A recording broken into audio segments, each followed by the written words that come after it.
ucapan-ucapan yang baik yang dibanyak diajarkan oleh agama kita. Bertemu teman, assalamualaikum, ibadah. Memulai pekerjaan, bismillahirrahmanirrahim, ibadah. Melihat sesuatu yang hebat, masya Allah. Melihat sesuatu yang luar biasa, subhanallah. Terkejut, astaghfirullah. Mendapat nikmat, alhamdulillah. Terkena musibah, inna lillah wa inna ilaihi raji'un. Ibadah dengan modal yang ringan berupa mengucapkan kata-kata yang baik yang banyak diajarkan oleh agama kita. Ini kan ringan.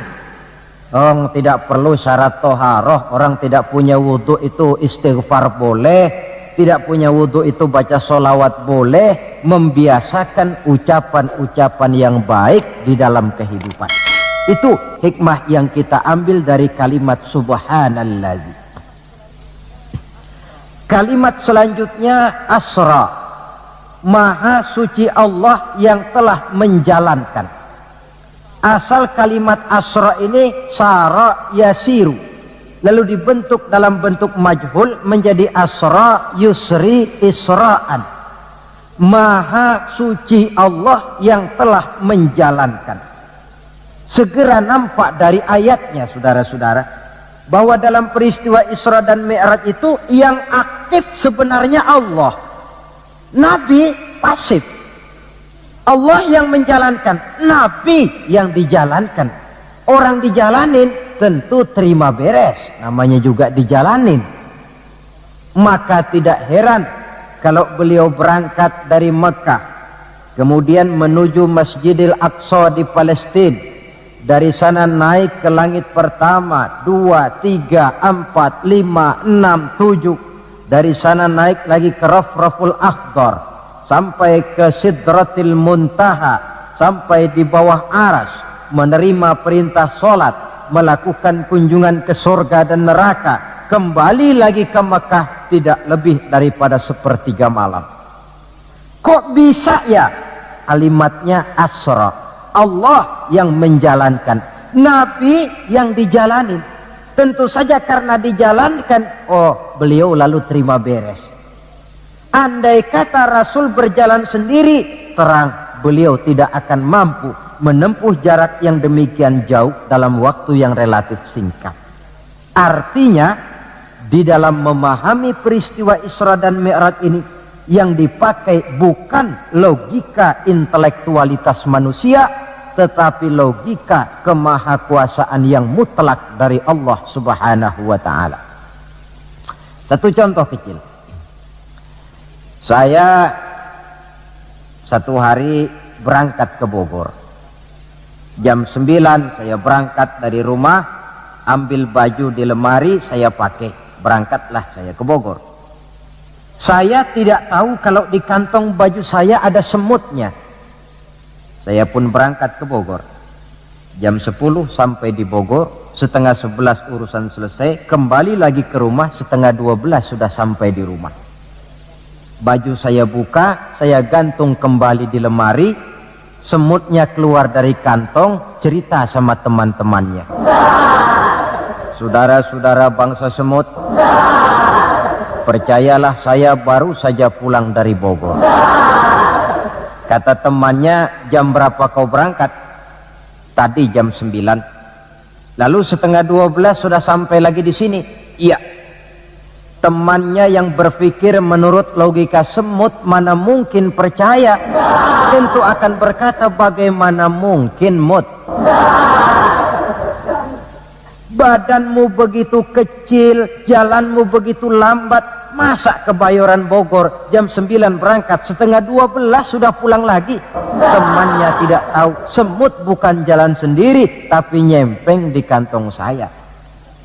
Dahulunya Abu Jahal, Abu Lahab, dan abu-abu lainnya itu mikirnya pakai logika manusia. Ya jelas toh peristiwa ini tidak akan bisa dicernakkan oleh logika. Karena itu kalau sedikit orang mau merenungi ayatnya, tidak terlalu sulit memahami Isra dan Mi'raj. dia kehendak Allah, bukan kehendaknya Rasulullah sallallahu alaihi wasallam. Ini kalimat asra. Kemudian kalimat bi'abdihi, maha suci Allah yang telah menjalankan hambanya. Kenapa kok Allah memakai kalimat tidak langsung? Kan lebih enak saja kalau Allah bilang misalnya Subhanallazi asra bi Muhammad, maha suci Allah yang telah menjalankan Muhammad. Begitu saja. Kenapa sih? Kenapa harus pakai bi'abdihi, maha suci Allah yang telah menjalankan hambanya? Pakai kata-kata hamba. Apa maksudnya? Nah, di dalam kalimat hamba ada dua data. Data pertama, kalimat hamba di sini menjelaskan bahwa Nabi Muhammad itu Isra dan Mi'raj dengan roh dan dengan jasad sekaligus. Sebab apa? Orang hanya dipanggil hamba kalau punya roh dan punya jasad. Jasad tanpa roh namanya mayit. Roh tanpa jasad gentayangan, mungkin namanya pocong. Orang dipanggil hamba tentunya lengkap jasad dan roh sekaligus. Karena itu kalimat bi'abdihi sudah merupakan jawaban Isra Mi'raj terjadi dengan jasad dan dengan roh. Itu data pertama. Data yang kedua, kalimat bi'abdihi ini menjelaskan bahwa Nabi Muhammad itu oleh Allah benar-benar telah diakui sebagai hambanya. Maka lalu dipanggil hamba dalam ayat ini. Saudara mungkin lalu bertanya, kalau cuma sekedar urusan itu, apa kita ini bukan hamba Allah? Ya tentu, kita ini hamba Allah. Kata siapa? Kata kita. Kalau kata kita, namanya mengaku. Orang mengaku tentu boleh-boleh saja, namanya ngaku. Cuma diakui atau tidak, ini yang jadi masalah. Saya bisa saja berkata, saya kenal dengan Bapak Presiden. Tapi yang jadi masalah, apakah Bapak Presiden juga kenal dengan saya? Dengan kata lain, kalau kata-kata hamba Allah keluar dari mulut manusia, nilainya murah. Kenapa murah? Sebab itu pengakuan. Tapi kalau keluar dari Allah sendiri, itu yang mahal. Maksudnya bagaimana? Berapa banyak manusia di dalam hidup ini mulutnya berkata saya hamba Allah, tapi perbuatannya membuktikan dia hamba dunia, hamba nafsu, budak jabatan, budak pangkat, budak harta. Tidak sesuai antara ucapan dengan perbuatannya. Dari kalimat bi'abdihi ini kita ambil hikmah. Sekali kita menjadi hamba Allah, jangan menghamba kepada yang selain Allah.